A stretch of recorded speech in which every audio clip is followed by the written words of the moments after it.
Welcome to the final segment in Flipping the Table special series from the September 2025 Terra Madre Americas, where Roots of Change hosted the Slow Meat Pavilion. Today's conversation features three of the nation's leaders in the topic of nutrient density. With Coco Sanabria, the co-host of Flipping the Table, they dive deep into the link between ecosystems and nutrient density. Enjoy the show. Hello everyone, my name is Coco Sanabria and I'm here this incredible weekend with Roots of Change in the Slow Meat Pavilion. First, I want to thank Harvest Path and Richard's Regenerative for their sponsorship of the Roots of Change Slow Meat Pavilion and this important talk. I'm joined today by three incredible speakers for a conversation about meat as medicine for people and the planet. We're going to explore whether meat can heal both our bodies and the environment by looking at the emerging nutrient density science and how regeneratively raised meat supports human health while restoring ecosystems. On our panel today, we have Dr. Stephan van Vliet, who is a principal investigator at the Van Vliet Lab at Utah State University. Stephan is a nutrition scientist with a PhD in kinesiology and community health.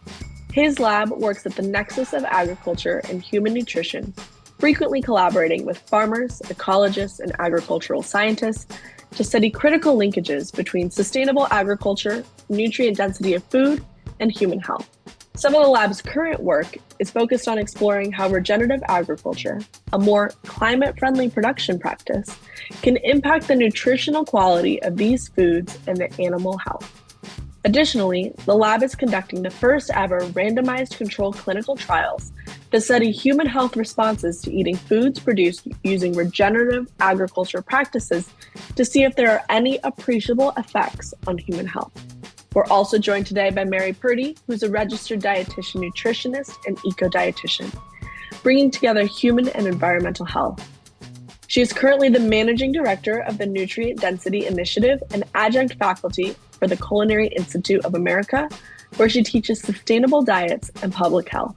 Mary is a trained climate reality leader and a consultant working with organizations to create a sustainable, equitable, and resilient food system that supports planetary health and helps to mitigate climate change.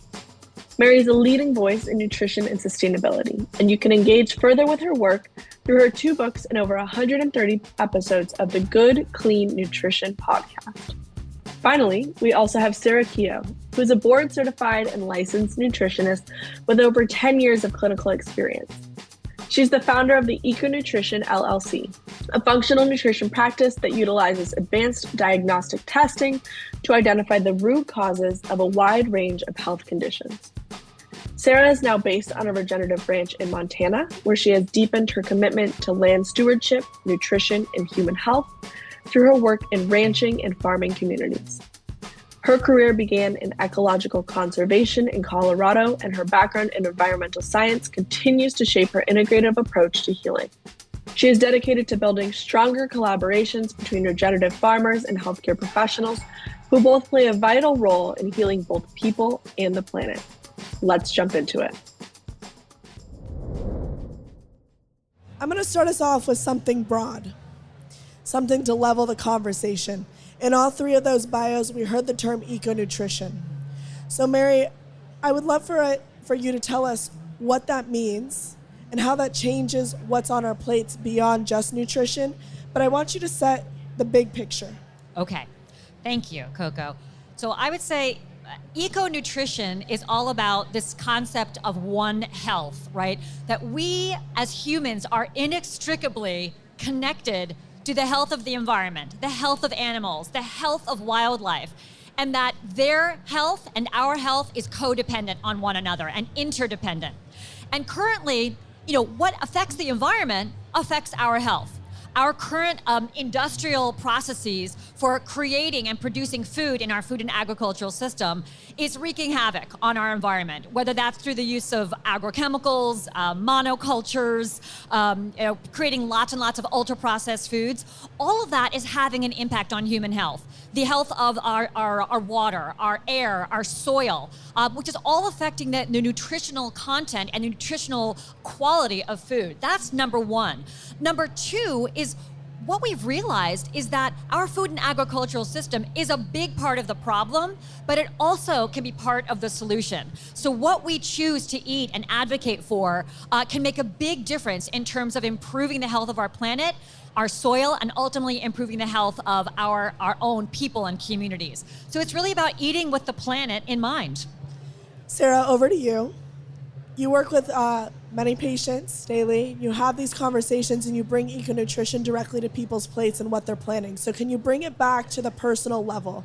How do you define eco-nutrition to the people that you're working with, and how do you bring it into their daily lives? Yes. Well, I named my clinical practice Eco-Nutrition, so I darn well better know what that means, right? That for me, well, my background is in ecological work. So I did conservation work in Colorado where I grew up. And then that all kind of came together when I got into nutrition and integrative health and functional medicine. So when I'm teaching this to my clients, it's a lot of what Mary said, like we're all one, we're all connected. And it was this unity that I had in mind of bringing people back to the land and that connection and how we treat the land. And I want people to think about, it's not just, agriculture, we think about we're getting nourishment from the land, we're taking, and it can feel very extractive, and we have to think about how we're giving back to the land. So it's not just about how the land nourishes us, but how we nourish the land. And that is what I try to teach people to think about. And obviously people's food choices, right? What we buy from our local farmers, and unfortunately the things we get in the form of processed foods at stores have an impact, obviously, on the health of the planet. So it's really just bringing that all together, that beautiful synergy and kind of that symbiosis between people and the land. And I love Wendell Berry's quote of eating is an agricultural act, which is that we all eat, so we're all involved in agriculture, whether you farm or not, right? Whether you're a farmer or not. If you're a consumer, you're involved in agriculture. So Stephan, you work not only in eco-nutrition, but nutrition more broadly. Can you set the stage for what your research really is about? Maybe these micronutrients that we were talking about earlier. And I'm just going to warm it up that we're going to tie this into regenerative agriculture and what the benefits are for human nutrition. And I'm going to toss that back to you. So if maybe tie those together. Yeah, for sure. I mean, our research is really focused on critical linkages and answering the question, do practices that have an ecological benefit, do they trickle down to human health as well? And our initial work would indeed suggest what maybe many, especially farmers, already empirically observe, right? That if you are able to improve soil health, if you're able to improve biodiversity on your land, that has a beneficial effect to the health of the animal and to the health of the land. So in our work, we try to link that really to the human.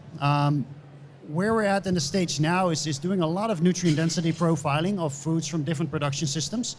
And we really try to go beyond just protein and fats. I mean, that's another issue. We have dumbed down foods to a very small set of nutrients and think protein isn't protein, right? Impossible Burger is not the same as a ribeye steak, even though that may be both be categorized in the protein category. But what we're also seeing, for instance, is if we are comparing grass-fed beef to grain-fed beef, when we profile a larger set of nutrients, about 800 or so, we see that there's about a 50% difference between grass-fed and grain-fed beef, and which goes beyond just omega-3 fatty acids. We see an increase in various fat-soluble nutrients, particularly vitamin A, D, E, and K, which the precursors of that are provided in green grasses.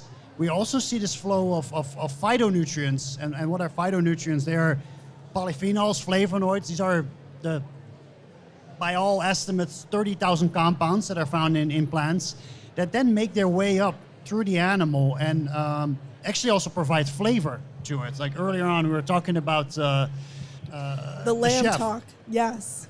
Right? The lamb talk, they were talking about the differences in the different grasses that the lambs eat and how it changes the profile. Absolutely, yes. So this is an area that maybe can be called terroir, where you actually can taste the land, right? And it's this flow of compounds from the plants into the animal that have animal health and welfare benefits. and also provide a more nutrient-dense product that could potentially also improve our health over time. I say potentially, and that's a scientist in me, because where the field is at now is that we're conducting multiple randomized controlled trials to also study health effects. But what is known is that eating grass-fed beef or pastured livestock in general can raise the omega-3 fatty acids in our blood, and those are associated with a decreased risk of heart disease, cancer, Alzheimer's. So from that perspective, we do see health benefits of consuming pastured livestock. So Sara, when you're working with patients, do you talk about regenerative food? And do you encourage people to eat regenerative or organic? And like, what's the directionality and what are the effects that you see from that? Yes, absolutely. So that's a perfect segue what Stephan was explaining, because I've looked at that research as well that shows that nutritional difference in the animal does impact the health of the human, right? And I can see that in my practice quite a bit too. There's an omega-3 and 6 test that I do with my patients. And it's always shocking to people, but when I have them change their diet, in particular, and I'm not here to rag on all the chicken farmers, but most of the chicken in this country comes from a CAFO. And this was even mentioned just now, even the organic stuff, right? Unfortunately, concentrated animal feeding operations, a lot of chicken's very high in omega-6. I have my patients cut back in omega-6, and the chicken, the omega-6s drop when we do an omega test. They feel better. And what's shocking is that they eat more red meat. And they think, oh, my inflammation's gonna get worse and my cholesterol's gonna go up. And they often feel amazing with more red meat. And so I'm always encouraging them to think about that as one of the most nutrient-dense healing foods we could possibly be eating. But most people go to chicken thinking it's the lean meat, the healthy meat, right? So we see those omega-6s drop, those omega-3s go up when they switch just the type of protein and, of course, the quality of the protein. It's very important to emphasize, the sourcing. And I teach my clients where to source the best protein. There's a lot of different, websites where they can connect with local farmers. And the best thing, they can really do is go to farmers markets, not just trust the labels at the store. And that is truly what I emphasize the most, is to form that connection and relationship with a rancher or farmer, if possible. Some people might be in a food desert and live hours away from, a farmer or rancher that's truly regenerative. But trying to seek out those type of producers is very important. And then I also, tying it back to kind of that first question too, thinking about the ecological benefits. A lot of people are having a hard time with the concept of eating more meat because they think about the things it does to the environment and how bad that is. But when you explain to them what happens with regenerative grazing and regenerative ranching and how that improves the soil and how that animal is not destroying land or taking from the land, that ruminant animal is giving back to the land in many different ways. But we'll get into that a little more. But as far as the nutritional side of things, I just see incredible health changes with people. Their mood often improves, depression and anxiety. And when you think about what you need for your brain to function well in neurotransmitters, serotonin and dopamine, acetylcholine, the building blocks of these neurotransmitters are amino acids. And animal proteins are vastly different from plant-based proteins, right? There are key amino acids that we need to get from animal proteins. Leucine, methionine in particular, can be very deficient in a plant-based diet. So that's, again, something I emphasize to my clients is those differences and why they do need a significant amount of animal protein. I would say about 80 to 90% of the people that come to my practice for the first time are protein deficient, even the ones that think they're eating a lot of protein. And there's very specific calculations that we can do to figure out what's your ideal protein amount. And people are vastly under eating protein. And so again, they increase their protein, energy goes up, they're feeling better mood-wise, they're even sleeping better. A lot of things transform with their health, and I see this in the biomarkers and the test results with the improvements in their cholesterol and the reduced inflammation markers and so on. And I do quite a bit of that work in my practice, and when I speak, I present patient case studies on the health changes that they see. So I do want to say, you mentioned that the quality of the meat is really at the heart of this, not only like making that switch, but making sure that it is a quality switch. If you're wondering how you can do that, I'll just plug right now, we do have a great list of producers on our program that we've developed for this event. It's a fantastic place to start, to look at where and who are some of these producers producing regenerative regeneratively raised meat. But Mary, before we move on, I want to ask you again this broader question. When we talk about regenerative agriculture, what are some of the impacts to the ecosystem, and how is regenerative agriculture a way to regenerate what we're creating? I think regenerative agriculture has been a confusing term for people. I've had people say, am I going to grow an extra finger? Am I regenerating something? What we are doing is regenerating the ecosystem. We are regenerating and building health into the soil. So these are practices that we know have been put into place for time immemorial by indigenous communities throughout the global world. And this is really about using nature, working in concert with nature, whether that's adding compost to the soil, using a variety of different crops, making sure that we are not using fertilizer or agrochemicals that are destroying or eroding the soil. Perhaps integrating livestock. Maybe a cow takes a nice big poop in the soil and acts as a natural fertilizer. So these kinds of practices are ensuring that, number one, we aren't eroding the soil, which is such a huge determining factor for the nutritional value of our food. Number two, it is making sure that the wildlife and ecosystems surrounding that area is being kept vibrant and open and inviting to pollinators and other wildlife who are all part of this wonderful ecosystem. And it's also ensuring that we're not needing as many greenhouse or not emitting as many greenhouse gases, which we know isn't beneficial for the climate. But one of the things that we talk about mostly at Nutrient Density Initiative is the way that regenerative practices that build health back into the soil and ensure that those microbes, all these wonderful bacteria and fungi and this network that is happening beneath the ground is kept intact, because that is what determines the nutritional value of the plants that are grown in that soil. And when that symbiotic relationship is gone, we simply don't see the same kind of nutrition that we would see in a system that is more regenerative. So we really feel like the nutritional angle is the unlock for expanding the case for making regenerative agriculture more of the norm, or agroecology, or organic practices, whatever you want to call it. The thing that builds the soil is the thing that we need to focus on to get better food, and obviously better for people and planet as well. Which is why it's so fantastic, the research that you're doing, Stephan. So we are at a meat talk. I'm going to drag it back to meat and really ask you, is meat part of a sustainable diet? And when you're thinking about meat, what does a balance look like? If you could clue us in with the work that you're doing in the nutrient density component, you touched on it, but let's expand. Yeah, I wanted to chime in also on what you said, Sarah and Mary. Is like, there's a lot of confusion about whether meat can be part of a healthy diet, and I think one of the main reasons is that in population-based studies, meat is often linked to higher risk of heart disease, cancer, fill in your favorite metabolic disease, and it's linked to it. But typically within Western diets, high meat consumption is part of a diet that is also ultra-processed, and meat is consumed through fast food outlets.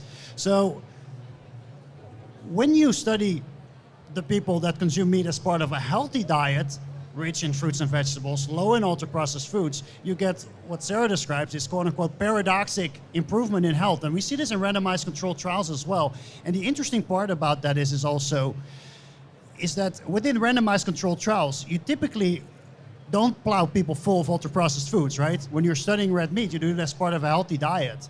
And you typically see that people's health improves there. And we performed multiple of such randomized controlled trials, and even if we give people more meat, they tend to improve because it's as part of a healthy diet. So yes, I do think that meat can be part of a healthy diet, despite what the headlines sometimes say on your favorite news outlet, and that's because maybe that nuance is missed because we're studying meat as part of ultra-processed diets. In terms of sustainability also, is that when meat is raised in more regenerative, agroecological, or however you want to put the name to it, in ways that can actually improve the land, improve biodiversity, promote more growth of the grasses that then can draw down carbon. I certainly believe that, or think that meat can be part of a healthy and both sustainable diet. I do want to point out one nuance, though, and not to throw too big of a wrench in it, but I think one thing that maybe a discussion that always comes up. Is there enough land that we can support this? And I don't know, but what I do know is that we think of monocultures as problematic in plant agriculture, right? Unfortunately, we have narrowed our base also to beef, pork, and chickens. And there's a lot of research to suggest that if you are able to integrate multiple species where possible, you can produce more food while having a beneficial effect on the land. And I know that will require a bit of a cultural shift, but I also have to be critical, right? Is that if we were to consume more goat, lamb, or even small fish and herbivores like rabbits, duck, geese, and I'm sounding far out there, we can probably have a beneficial effect on the land and also produce more meat as well. And also different animal source foods. I mean, the nutritional profile of lamb looks much different to an extent than beef because of the different plants that they seek out. So it will also provide us, if we diversify, because we think of diversification being very good in plant foods, if we are able to diversify in our animal source foods too, I could see that having some additional benefits as well. So yes, I do think it's very much possible, but it will probably also require further evolution of agriculture and animal source food production. You know, I'm glad you brought that up, Mary. I think you mentioned yesterday during our conversation that there were only like 12 foods that we consider part of Yeah, I don't know if you guys have heard this. Do you know how many plants and animals we consume? The majority of our calories come from. Anyone want to take a guess? It is approximately 12 plants and 5 animals that we're consuming. And there are thousands of species of plants out there and dozens of animals that we could be consuming. So by expanding the diversity of the food sources that we have, we actually gain more access to an abundance and a spectrum of nutrients that we need to ultimately serve our health. So yes, thanks for mentioning that. Do you have something to jump in? I think context is, of course, very important, right? And it means that using locally adapted animals, I think, is a good thing. If you're in a very dry environment dominated by shrubs and forests, perhaps it makes sense to have maybe more smaller ruminants like goats and sheep, right? Whereas maybe in other areas, it may make more sense to raise cattle. So I think that's also an opportunity there. And if possible, integrating crop and livestock, which definitely I think on the East Coast has and in the Midwest has good opportunities to do that as well. I think these are all opportunities to even further elevate regenerative agriculture and ultimately increase the amount of food that we can produce. But I also want to highlight, we talked about earlier, the food waste is if we were able to solve that, then we'd be pretty far ahead in the game already. Absolutely, it's definitely a system at work. So, Sara, I know you've done quite a bit of work on gut health as well, and gut health with having meat as being part of your diet. Can you expand on that and tell us a bit about what your studies are showing? Well, I'll comment on that, and I want to jump in on the sustainability question as well. So, again, there's these, I'm going to call them myths and lies about what meat does to harm our body. And there's the claims, too, that meat causes digestive issues and, colon cancer it's commonly been associated with. And I've actually seen many improvements in my practice when I do stool testing before and after with my clients and changing their diets. And I've seen their microbiome increase. So all the microbes that Mary was talking about, there's microbes in the soil that are really the root of all life on this planet. And that helps the plant to be optimally healthy, and then the animal to be optimally healthy, and then us to be optimally healthy, right? A very diverse microbiome is critical. So I haven't seen an increase in eating meat cause harm to the digestive tract like we're told. I haven't seen it affect gut health in a harmful way. It's only helped people. And then as far as, walking people through gut healing protocols, I have them include lots of meat in their diet. And again, they see great improvements. So the sustainability question is very interesting because there's this beautiful book called The American Serengeti, and it completely transformed what I thought I knew about the Great Plains. When I went into ecological work, I wanted to save the rainforest, right? That was what we all heard about decades ago. Save the rainforest, save the rainforest. And I read this book, and the premise of this book is that the Great Plains of North America were once so rich and so vibrant with life, all megafauna and birds and otherwise, that it rivaled that of the African Serengeti, okay? We think of moose and elk as being like these mountain species or even bears, but these were all animals that roamed the Great Plains. And we had tens and tens and tens of millions of all these different ruminant animals, and these ruminant animals were key to making the Great Plains so vibrant and getting this soil health so in a great place, right? I see some thumbs up there. So that is so important to emphasize, because this narrative that we should be eating less meat, better meat, I take a strong stand against that. We actually need to be eating more meat, and I talked about that from the human health standpoint. And then from the ecological standpoint, I'm afraid that the less meat narrative threatens what consumers think about meat, because it continues to perpetuate that narrative, right? That meat somehow is bad. And my fiance is a rancher. We're on a regenerative cattle ranch now in Montana, and this work is very personal for me too. But I want to read a quote from a rancher who I really adore. Her name is Ariel Greenwood. She wrote this beautiful article back in 2018 about why the eat less meat narrative is damaging. And I just want you to hear from a producer, their perspective. So here's some quotes that I pulled from Ariel. Eat less meat, what may be spoken as well-intended caveat amongst environmentalists, thus becomes a primary barrier to myself and others like me doing our work. And it's hard to not take that personally. The consequence of this message is felt very strongly by myself and others who have committed our lives to restoring the health of environments directly through the exquisitely sensitive grazing, and who depend on the support of our communities to do this work. Until environmentalists actually really put their money where their mouth is and pay myself and others to graze the land accordingly to what will benefit it, meat be damned.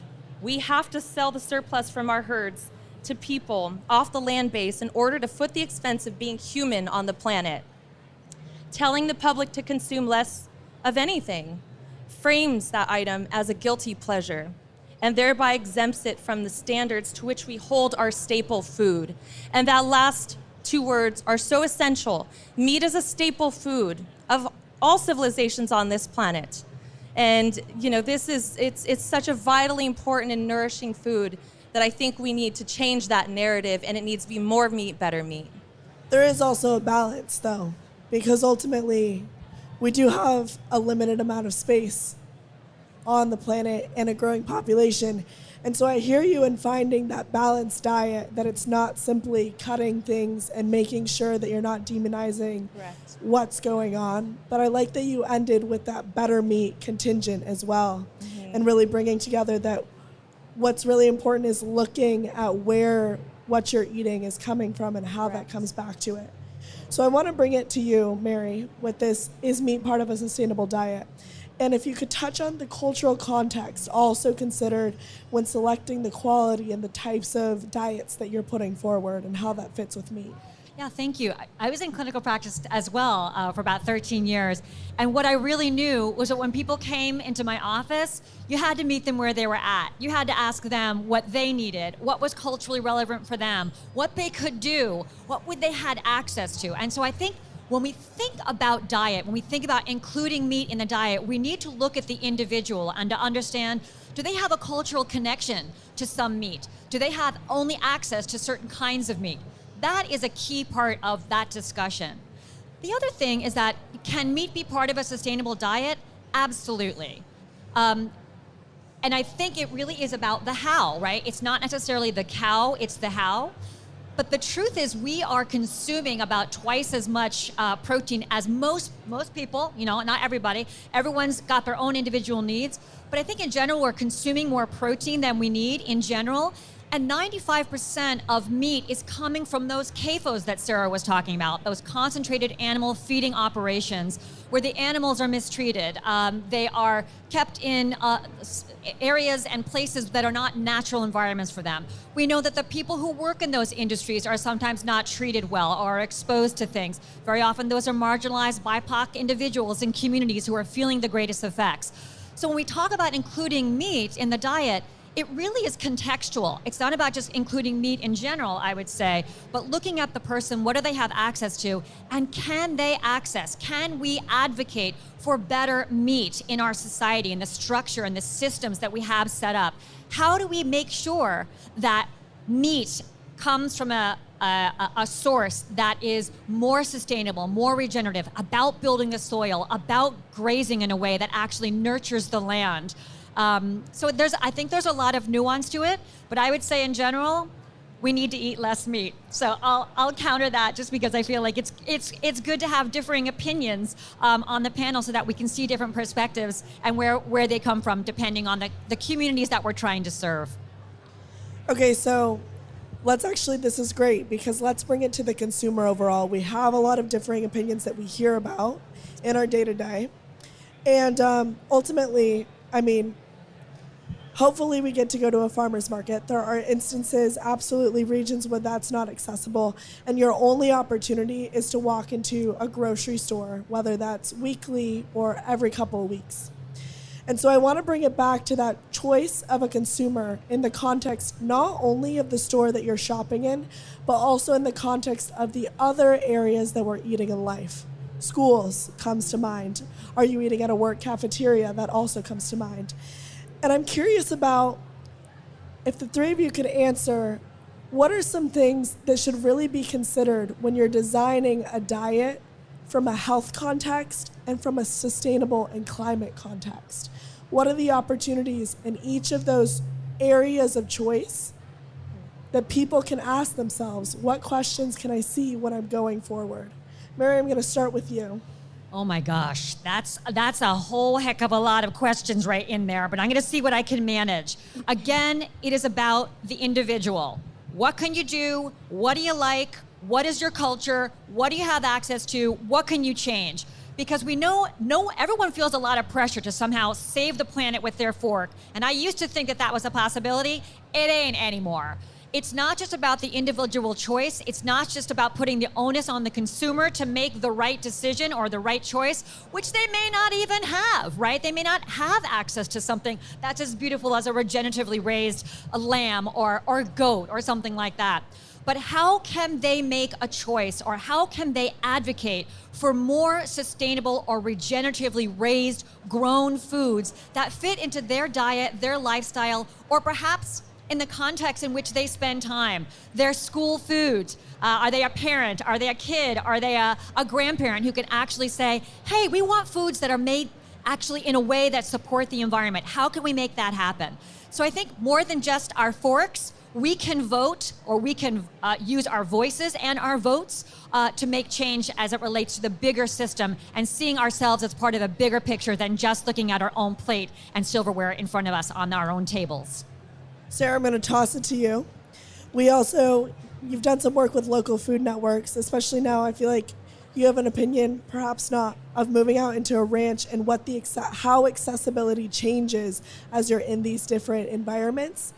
So what does access look like, and what questions should people be considering? Well, very good question. So I work with people all over the country, and I have been living on the East Coast for 13 years before we moved, to Montana recently. I grew up in Colorado, and I've been around different areas. We're in a very rural town of 250 people. I do not have a health food store down the street anymore, so now I'm in that circumstance of where do we source healthy food?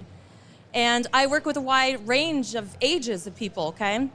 Children on the autism spectrum, adults 60, 70 and beyond. And age-related frailties are a big problem in this country too. And what I mean by that are people that in their elder years die from a fall, right? You hear of these hip fractures and how damaging that is. And that is why I advocate for more meat, because we're seeing a lot. When I do DEXA scans for patients, we see bone density decline. Poor musculature. One of the best markers for longevity is how much muscle tissue you have on your body, and you're going to form that much more readily from animal protein in the diet. So, if someone is in a situation, let's just say they're low income, and they say, Sarah, I can't afford all this wonderful regenerative meat that you're talking about, and what am I to do? Well, if that person has the choice between conventional meat and conventional vegetables or processed food, I'm still going to advocate for meat. And I think Stephan understands this point too, because of looking at all the nutrient density that is in that food.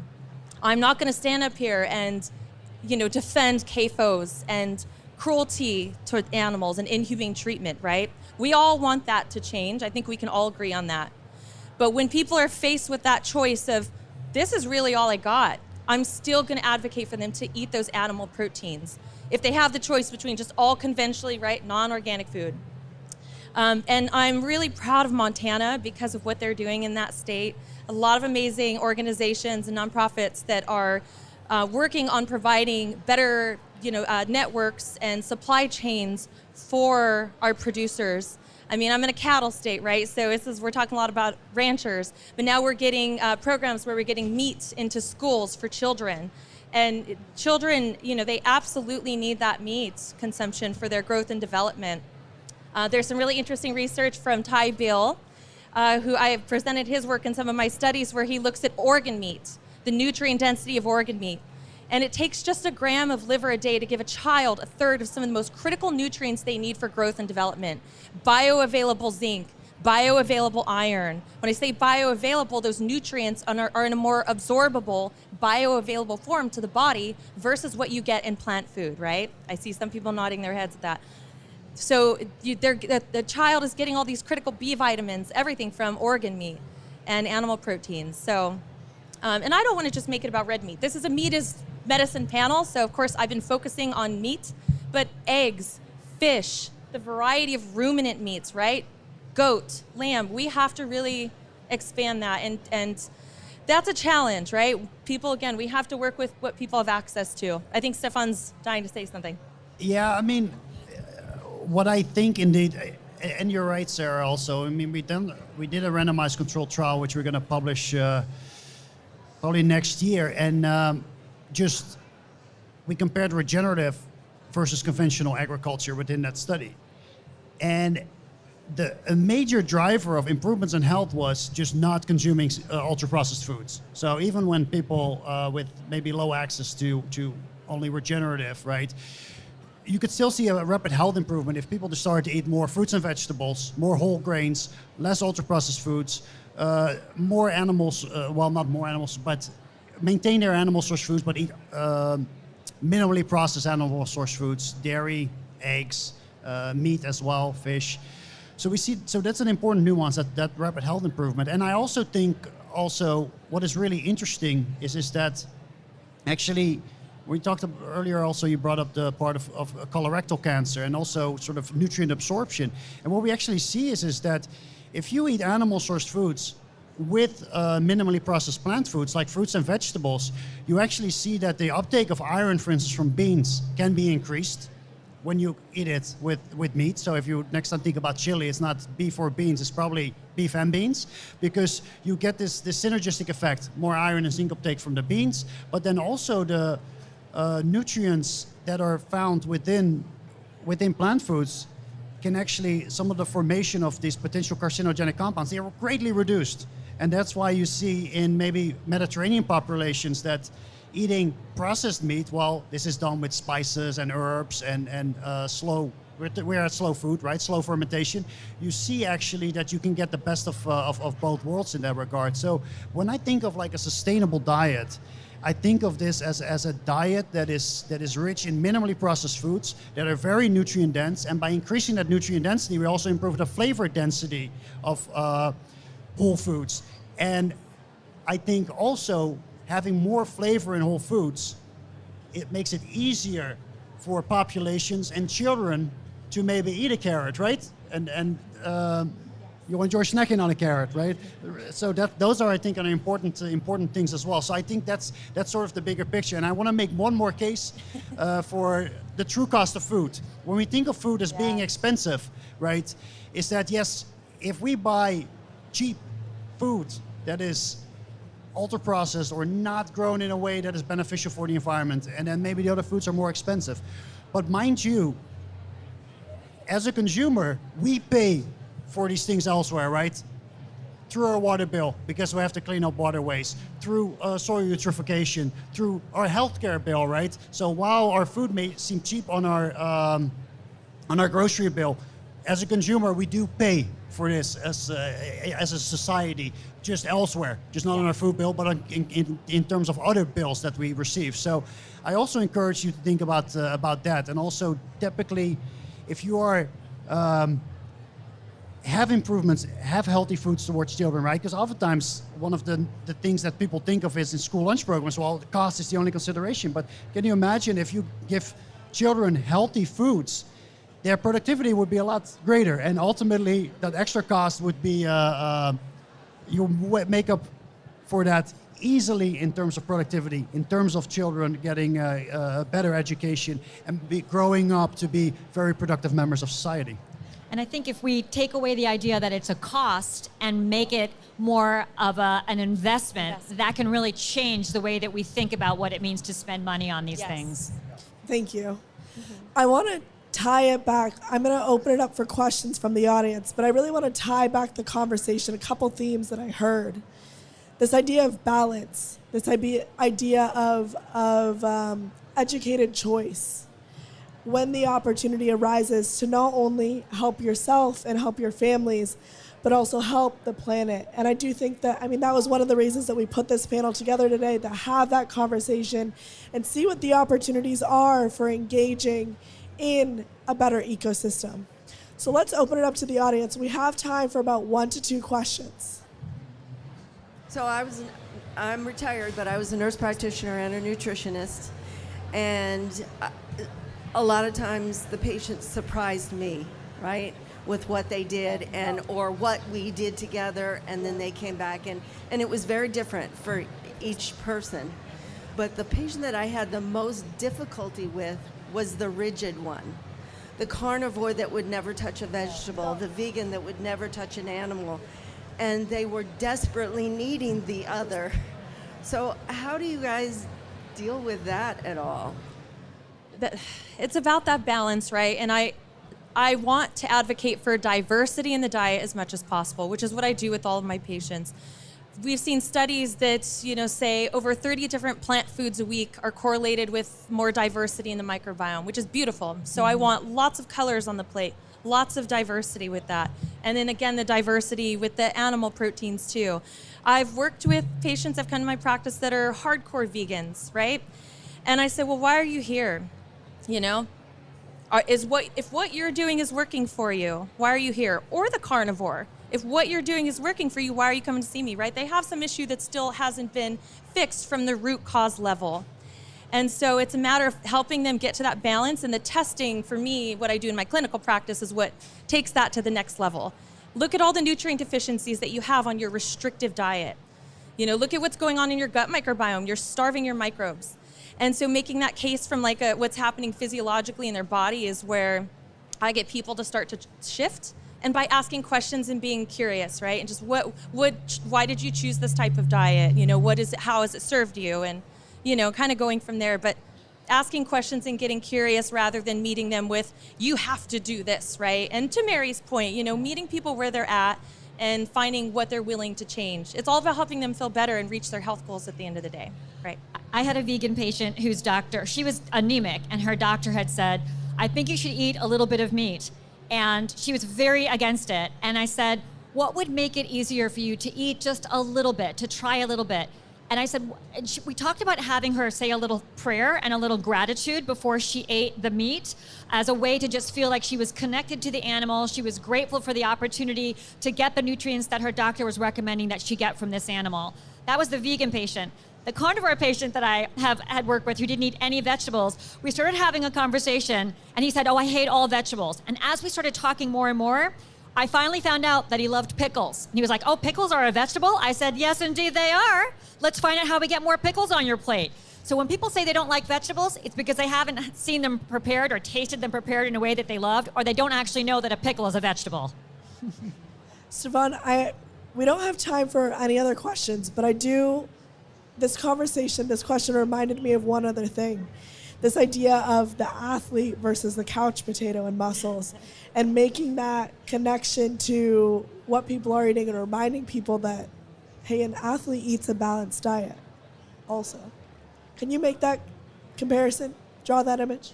Yeah, the anecdote is that my background is in muscle biology and human physiology. So we were studying the meat of people in many ways, right? We took small muscle biopsies from people, and I've had 8 done, and as you'll see me, I'll still walk off stage after that. So it's not that bad as it sounds. But anyway, we're taking muscle from people that had severe chronic metabolic disease, and muscle from people that were athletes, endurance runners, for instance.